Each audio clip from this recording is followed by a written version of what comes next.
انسانی زندگی کا دارومدار اس کی چلتی ہوئی سانس پر ہے، اور اگر یہ بند ہو جائے تو زندگی کا سفر بھی تمام ہو جاتا ہے۔ سانس کو بحال رکھنے کے لیے خدا تعالیٰ نے انسان کے لیے فضا میں آکسیجن کو رکھا ہے، اور اس آکسیجن کو فضا میں پیدا کرنے کے لیے قدرت نے زمین پر پودوں اور درختوں کو رکھا ہے۔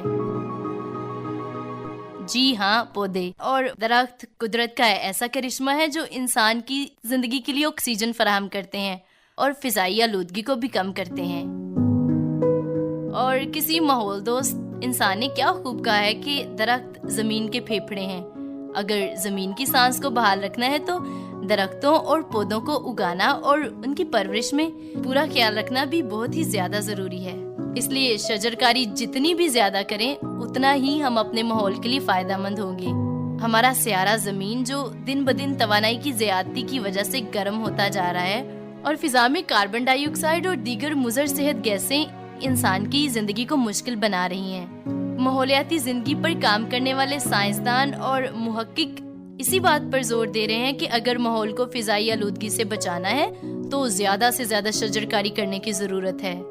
ہم سب نے یہ تجربہ کبھی نہ کبھی تو ضرور کیا ہوگا کہ شدید گرمی ہو اور ہمیں کسی درخت کی چھاؤں کا سہارا مل جائے تو دل و بدن کو بڑی فرحت ملتی ہے۔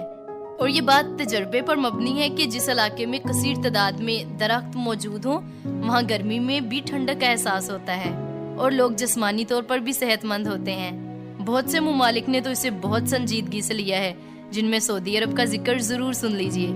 سعودی عرب نے 2060 تک گرین سعودی عرب کی منصوبہ بندی کر لی ہے اور اس ہدف کے لیے بھرپور کوششیں بھی شروع کر دی ہیں، جن کا افتتاح سعودی ولی عہد شہزادہ محمد بن سلیمان نے ریاض میں کیا ہے۔ ان کا کہنا یہ ہے کہ یہ پیکیج ماحول کے تحفظ اور ماحولیات کی تبدیلیوں کے چیلنجوں کا مقابلہ کرنے کے لیے ایک نقشہ گاہ ہوگا، اور اس کا مقصد میتھین کے عالمی اخراج میں 30% کمی لانا بھی ہے، جس سے فضائی آلودگی میں بہت حد تک کمی وقوع پذیر ہوگی۔ اس منصوبے کے تحت تقریباً 45 کروڑ سے زائد درخت لگائے جائیں گے اور 80 لاکھ ایکڑ اراضی کو بحال کیا جائے گا۔ اس قدم سے کاربن ڈائی آکسائڈ کے اخراج میں کمی آئے گی، اور دلچسپ بات یہ بھی ہے کہ سعودی عرب نے 20% سے زائد اراضی کو قدرتی جنگلات میں تبدیل کرنے کی منصوبہ بندی بھی کی ہے، جس کا مقصد کاربن ڈائی آکسائڈ کے اخراج کو مسلسل کم کر کے 0 تک لانا ہے تاکہ حیاتیاتی زندگی مضر صحت گیسوں کے اثرات سے محفوظ رہ سکے۔ درختوں کا ایک بڑا فائدہ یہ بھی ہے کہ یہ مٹی کو اپنی جڑوں سے مضبوط کر لیتے ہیں، جس سے سیلاب اور طغیانی میں بھی نقصانات کم ہوتے ہیں، کیونکہ یہ پانی کی رفتار کو کم کرتے ہیں۔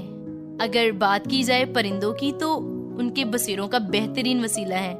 ایکو سسٹم یعنی ماحول میں توازن قائم رکھنے والے نظام میں درخت بہت اہم کردار ادا کرتے ہیں۔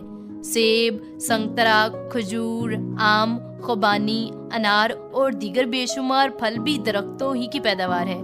اور کسی دانشور نے کیا خوب کہا ہے کہ پودے اور درخت انسان کا بہترین دوست ہیں جو گود سے لے کر گور تک ساتھ نبھاتا ہے۔